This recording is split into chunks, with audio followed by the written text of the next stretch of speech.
What is up, YouTube? It's your host with the most, Retro Bro here, aka Big Brother, aka the grandfather of gaming, and today I want to do something special for you. So in the hype of Sonic Boom coming out soon, I wanted to play some of my favorite Sonic games. Had a lot of fun, dabbled with a lot of them, and I decided to actually give you guys my top 5 Sonic games that I love. Now keep in mind, this is just an opinion, so you may not like my list, you may like it, and you can also put your list in the comment section down below, which I encourage you to do because I would love to hear your top 5 Sonic games and why.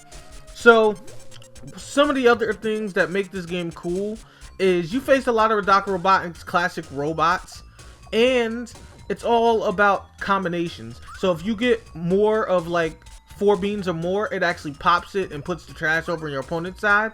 And if you chain it, which means you pop 4, then the other one drops of an opposite color to make 4 for something else, you shoot them like you just saw me do, and you can actually physically attack that way. So it makes a puzzle game competitive to the point that you're actually fighting your opponent by outsmarting them, which is actually fun and pretty cool.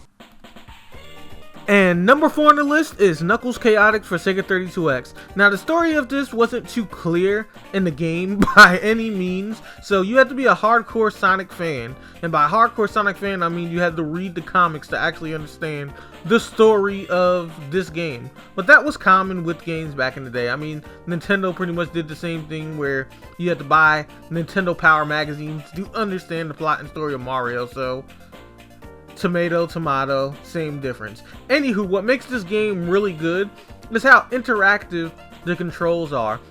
First off, you play with 2 different characters, and both characters are not clones of Sonic like traditional games did back on the Genesis. So each character has different abilities that you can utilize throughout the stage. Also, you can utilize the fact that you're both together as a team, so by the 2 rings attached, you can do different things like boost yourself to run faster, boost yourself to get up, and all types of other cool stuff like that. Also, at the same time, they added weight distribution, which is something that's never a factor in any Sonic games, at least in the older games for Genesis anyway.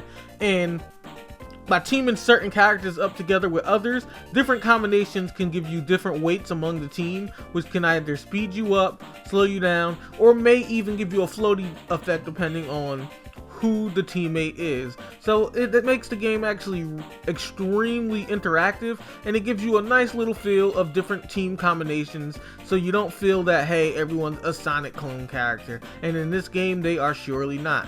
And it's one of the reasons why I love it, and I think that playing it again makes it a lot of fun.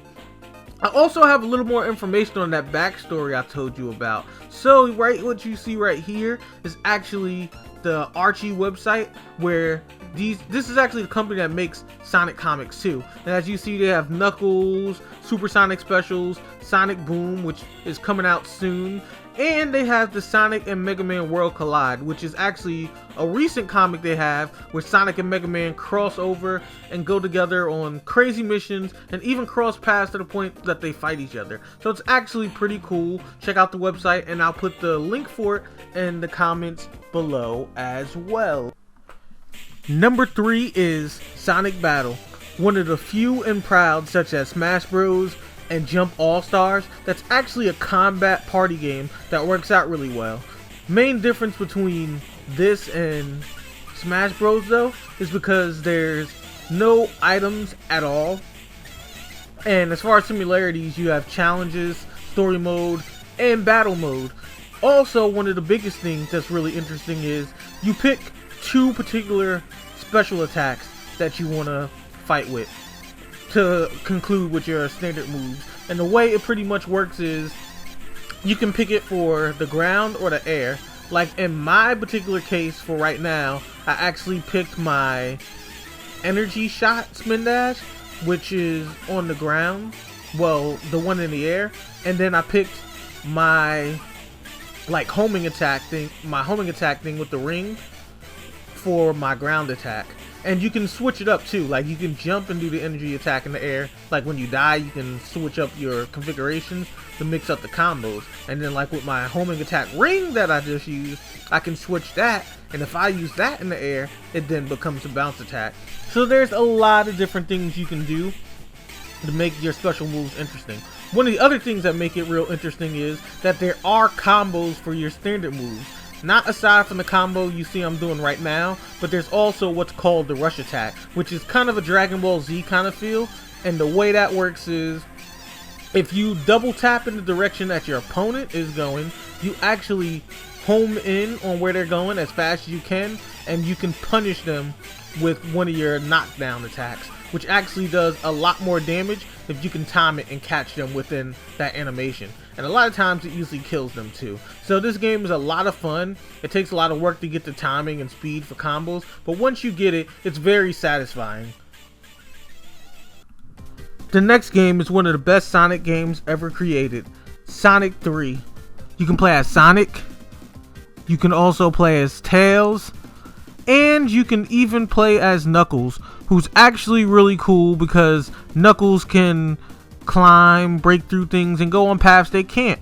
They even have a really cool hack where you can play as Metal Sonic, and trust me, he's not a skin. He can actually blast attack right, left. You can blast yourself down. He has the double jump, and as you can see here, he has all the proper movements that Metal Sonic is supposed to have. So it's a very satisfying playthrough with all his proper movesets and an older game, spicing it up quite a bit. And the last one, as you see, is Amy, who's actually the best mod in this game.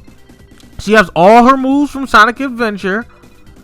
They made her the speed of characters in this game, which means she moves way faster than she does in any other game.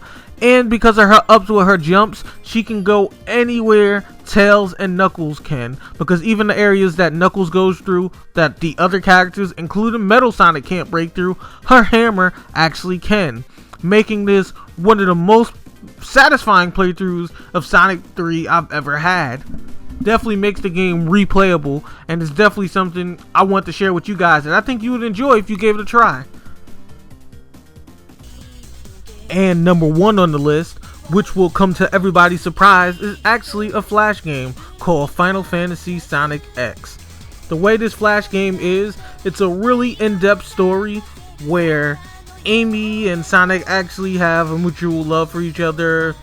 There's Mega Man, Zero, Link, and a whole bunch of people all crossed over into this game to make a really good story. Also, in each episode, you play as one of these characters too, and they have all types of moves and tag team combos that make for really good animation and fights.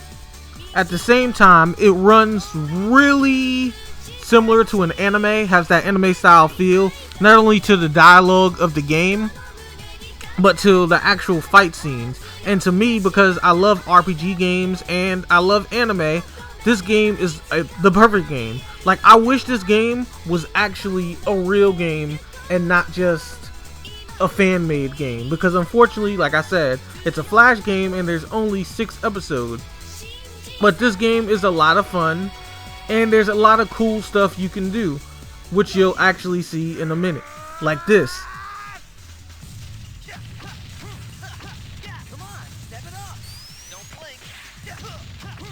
What other Sonic game could you hit somebody with combos that are that raw?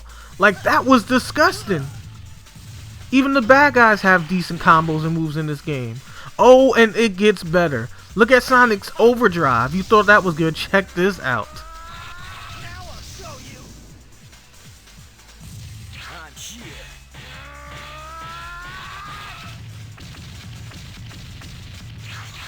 Look at this combo. It's beast.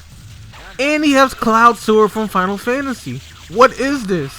And he's still hitting this man. Look at this combo. But anyhow, that's my top 5 list. If you guys have your list, go ahead and put it down in the comments below. And as usual, I've been RetroBro, and I'm signing out.